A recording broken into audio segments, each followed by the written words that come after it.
आप सब भारत के अलग अलग राज्यों से आए हैं, लेकिन आप सभी को देखकर ऐसा लग रहा है जैसे मेरे सामने मिनी हिंदुस्तान उमड़ आया है।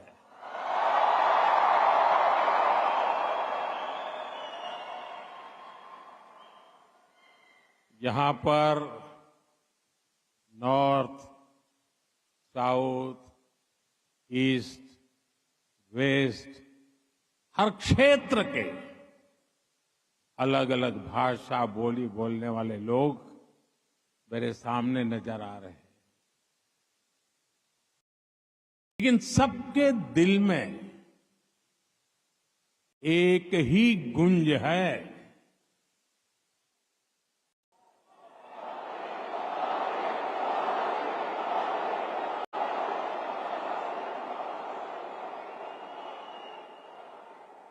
सबके दिल में एक ही गूंज है, भारत माता की, भारत माता की। यहां हर कल्चर की फेस्टिविटी है।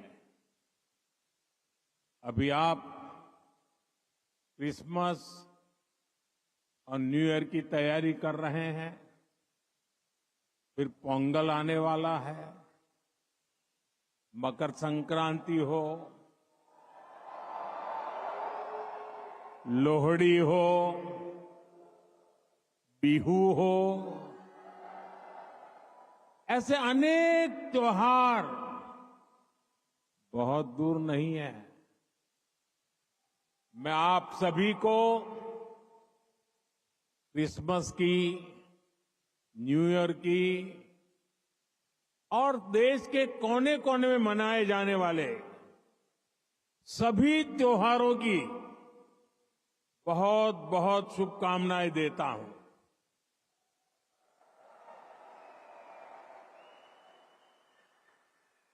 साथियों, आज निजी रूप से मेरे लिए ये पल बहुत खास है। 43 इयर्स, 4 दशक से भी ज्यादा समय, 43 इयर्स के बाद भारत का कोई प्रधानमंत्री कुवैत आया है।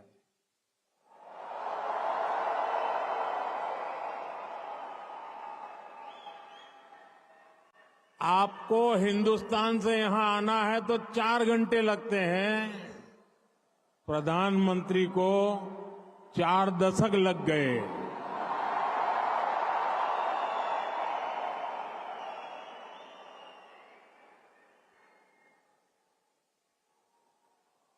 आप में से कितने ही साथी तो पीढ़ियों से कुवैत में ही रह रहे हैं, बहुतों का तो जन्म ही यहीं हुआ है और हर साल सैकड़ों भारतीय आपके समूह में जुड़ते जाते हैं। आपने कुवैत के समाज में भारतीयता का तड़का लगाया है। आपने कुवैत के कैनवास पर भारतीय हुनर का रंग भरा है। आपने कुवैत में भारत के टैलेंट, टेक्नोलॉजी और ट्रेडिशन का मसाला मिक्स किया है। और इसलिए मैं आज यहां सिर्फ आपसे मिलने ही नहीं आया हूं, आप सभी की उपलब्धियों को सेलिब्रेट करने के लिए आया हूं।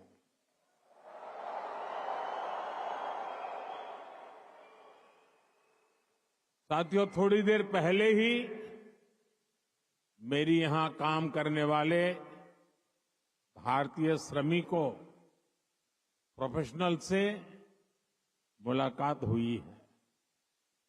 ये साथी यहां कंस्ट्रक्शन के काम से जुड़े हैं, अन्य अनेक सेक्टर्स में भी अपना पसीना बहा रहे हैं। भारतीय समुदाय के डॉक्टर्स, नर्सेज, पैरामेडिक्स के रूप में कुवैत के मेडिकल इंफ्रास्ट्रक्चर की बहुत बड़ी शक्ति है। आप में से जो टीचर्स हैं, वे कुवैत की अगली पीढ़ी को मजबूत बनाने में सहयोग कर रहे हैं। आप में से जो इंजीनियर्स हैं, आर्किटेक्ट हैं, वे कुवैत के नेक्स्ट जनरेशन इंफ्रास्ट्रक्चर का निर्माण कर रहे हैं। और साथियों,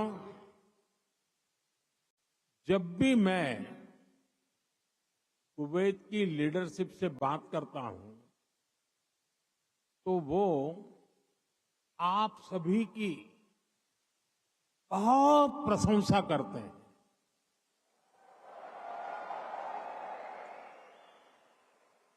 कुवैत के नागरिक भी आप सभी भारतीयों की मेहनत, आपकी ईमानदारी, आपकी स्किल की वजह से आपका बहुत मान करते हैं। आज भारत रेमिटेंस के मामले में दुनिया में सबसे आगे है, तो इसका बहुत बड़ा श्रेय भी आप सभी मेहनत कर साथियों को जाता है। देशवासी भी आपके इस योगदान का सम्मान करते हैं। साथियों, भारत और कुवैत का रिश्ता सभ्यताओं का है, सागर का है, स्नेह का है, व्यापार कारोबार का है। भारत और कुवैत अरब सागर के दो किनारों पर बसे हैं। हमें सिर्फ डिप्लोमेसी ने ही नहीं, बल्कि दिलों ने आपस में जोड़ा है।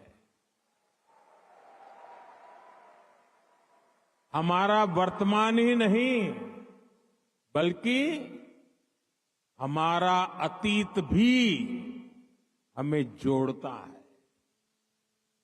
एक समय था जब कुवैत से मोती, खजूर और शानदार नस्ल के घोड़े भारत जाते थे, और भारत से भी बहुत सारा सामान यहां आता रहा है।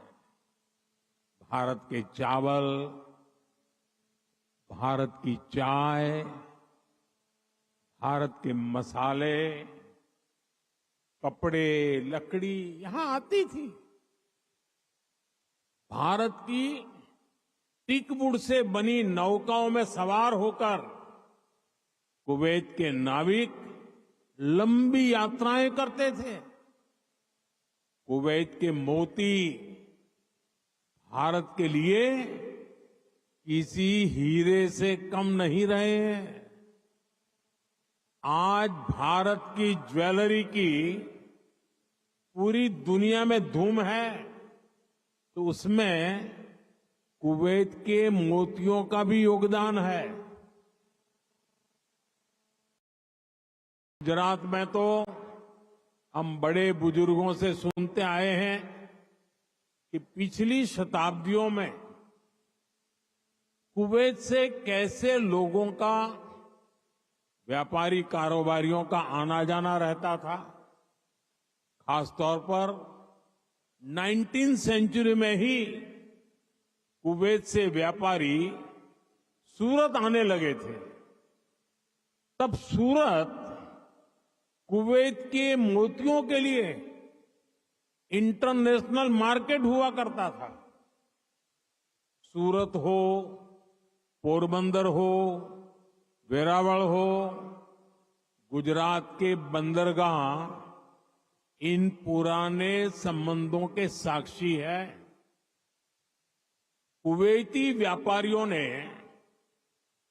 गुजराती भाषा में अनेक किताबें भी पब्लिश की है।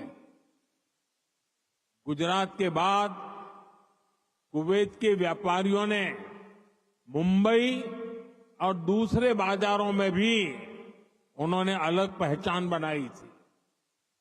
यहां के प्रसिद्ध व्यापारी अब्दुल लतीफ अल अब्दुल रज्जाक की किताब how to calculate pearl weight Mumbai में छपी थी। कुवैत के बहुत सारे व्यापारियों ने एक्सपोर्ट और इंपोर्ट के लिए मुंबई, कोलकाता, पोरबंदर, वेरावल और गोवा में अपने ऑफिस खोले हैं। कुवैत के बहुत सारे परिवार आज भी मुंबई की मोहम्मद अली स्ट्रीट में रहते हैं। बहुत सारे लोगों को ये जानकर हैरानी होगी, 60-65 साल पहले कुवैत में भारतीय रुपये वैसे ही चलते थे जैसे भारत में चलते हैं। यानी यहां किसी दुकान से कुछ खरीदने पर भारतीय रुपये ही स्वीकार किए जाते थे। तब भारतीय करेंसी की जो शब्दावली थी, जैसे रुपया, पैसा, आना, ये भी कुवैत के